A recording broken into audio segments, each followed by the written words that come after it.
Video number 2. So, excuse me, the last 24 hours leading up to the prior video. How do I begin? I woke up in the morning in my house and there was an interesting odor and I wasn't sure what it was. Went out for the day, came back, and it was really bad, and my Airbnb guests showed up and they're like, man, it's a really bad smell. I'm like, I have no idea what that is, and we were all very curious about it. Now I'm on a timeline. I've had a full day. I have to get onto a Skype call. I need to make dinner and eat, and I need to eat slowly and calmly. And everything goes in the opposite direction. So we're trying to figure it out. There's a knock at the door, and it's my neighbor who lives right behind me, and he's like, there is something horrific happening through your house. I don't know what it is. I'm like, yeah, what is that? He's like, I don't know. And he charges off into the yard, and he's like, something's dead back here. And it becomes like this, Ghostbusters kind of show, hand me the shovel. Oh, he's gagging, back away, grab some air. And he goes back in and looks for the squirrel, and I'm like backing up in horror. No, a dead squirrel, and smells horrible. I've got a whole movie going on in my head. And I'm like looking at my Airbnb guests going, welcome to my Airbnb. That's how it starts off. And then the guy finds a dead squirrel, and then everything has to move very quickly. The dead squirrel, something has to happen with it. So he's like, open the garbage pail. And I'm like thinking, I don't want a dead squirrel in my garbage pail. But he's like, open the garbage pail and don't breathe. And I'm like, it's like so much drama over the squirrel. Oh my God. And I kept thinking to myself, what does squirrel represent on the medicine cards? This is the message I'm supposed to be getting here. I don't know why this is happening with a squirrel. And so we're under his command, and finally he throws some dirt on top of the squirrel in the plastic bag in the garbage pail. And now it's going to be harder for me to get the squirrel out because of all the dirt. So anyway, he washes his hands and leaves, and I'm like, oh my God.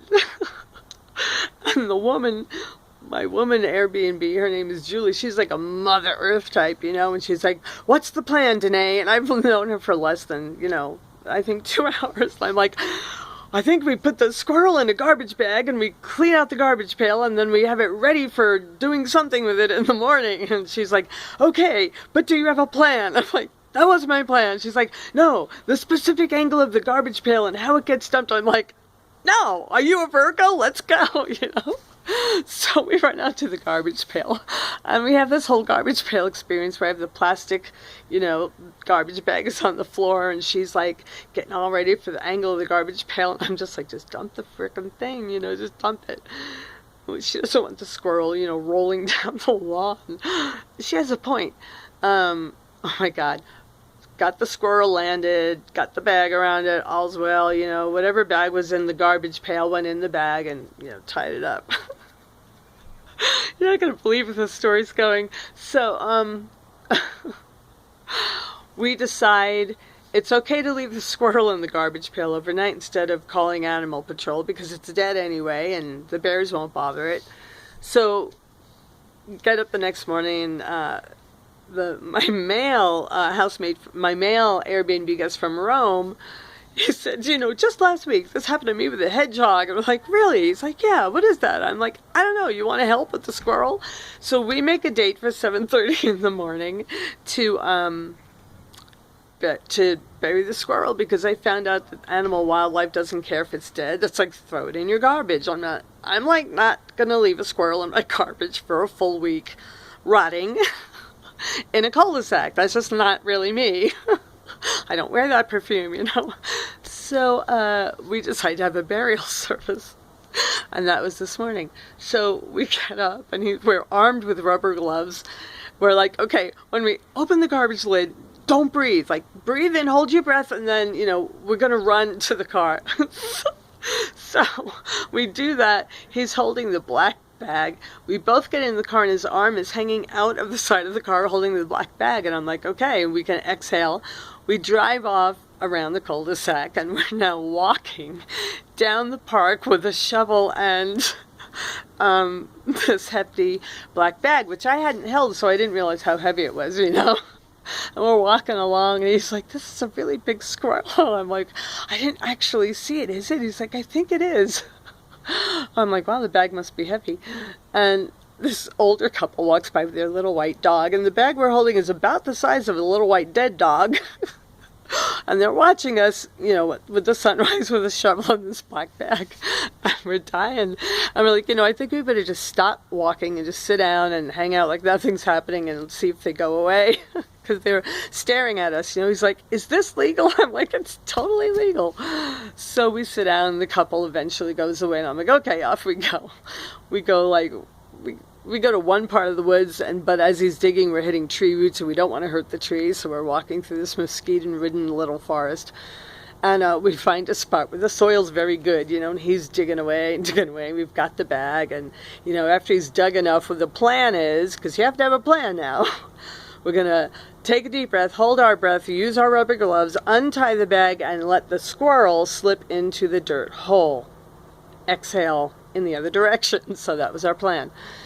So we do that plan, and then some of the plastic bag stuff fell in with the squirrels. So then we had to take another deep breath, turn around, pull the things out that were not supposed to be buried in the earth, and then quickly bury the squirrel. So Operation Squirrel Burial. We got all that done, and then I say prayers and blessings over the spirit of the squirrel. He's standing with me, and we're very solemn, and we like, you know, thank you, squirrel. And we pick up what we think is just the plastic bag, and it's heavy. And I'm like, oh my God, what is this? And he's like, are there 2 squirrels? I'm like, I didn't see when he dug them out, you know. It's the black garbage from me emptying out my cat litter can into a garbage bag. We were carrying that and the squirrel around, and hanging out the car was cat litter, cat poop, and a squirrel. Like, so now we're walking back from the woods, and the bag's still heavy, and he's carrying it, and I've got the shovel, no one's looking at us, but I say to him, imagine the couple peering out their windows right now looking at them. She goes, hey Harv, they came back out of the woods with the shovel, and they still have a bag of something. You know, she's probably peeking out with her morning coffee like, oh my God, Harv. So anyway, we've been making up stories and laughing, and he says, this is an Airbnb I will never forget, not in all my days. And he's a cinematographer. He's like, when we're 70 years old, we're going to remember this moment. We'll make a movie. I'm like, okay. So, my guidance keeps telling me to post these videos and maybe start doing Facebook Live, and I'm embarrassed because I live like this all the time, but I'm not often witnessed like this, and I have no idea what you people are going to think of me. But I have to be totally naked and upfront and out loud, and live what I'm living with a crowd who would like to see Singing Children Home actually grow before their very eyes. You know, use crowd momentum. And well, we could do crowdfunding too, but still a crowd momentum of vision. You know, I'm looking for visionary partners. I'm looking for active participants, and ultimately we're creating the funds to pay everybody. So I'm looking for my production team. And yeah, even if you don't know what that means, if you get wow, there's a tug, you know, call me, 720-346-2383. I think I'm going to keep posting daily stories. I don't know. I'm really resistant to the idea. It just feels like a lot, but we'll see. So anyway, there may be another video tonight, maybe not. Thanks for watching. I mean, a lot of funny stuff has happened. It's a matter of whether I'm choosing to tell you or not. Okay, bye.